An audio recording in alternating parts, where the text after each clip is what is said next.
Dhaka university DUCSU নির্বাচনের কথা বলে। ডাকসু নির্বাচন প্রত্যেক ছাত্রছাত্রী সুশিক্ষিত, সচেতন এবং স্বাবলম্বী, ফিজিক্যালি সে ক্যাপেবল, কিন্তু একজন 70 বছরের মানুষ যখন গ্রামে ভোট দিতে যান, শিক্ষার দিক থেকে, সচেতনার দিক থেকে তিনি তো ঠিক একইভাবে ঢাকা ইউনিভার্সিটির কোনো একজন ছাত্র বা ছাত্রীর মতো, শিক্ষার্থীর মতো তিনি তাৎক্ষণিকভাবে একটা প্রেস ডেকে বা একটা প্রেসের কাছে গিয়ে, একটা সোশ্যাল মিডিয়ার কাছে গিয়ে তিনি কি প্রতিবাদ করার মতো সামর্থ্য রাখেন?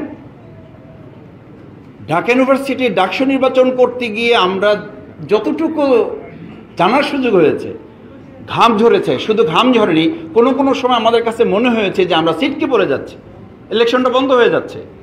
কোনো কোনো সময় এরকম মনে হয়েছে যে রেজাল্ট ডিক্লেয়ার করা যাচ্ছে না।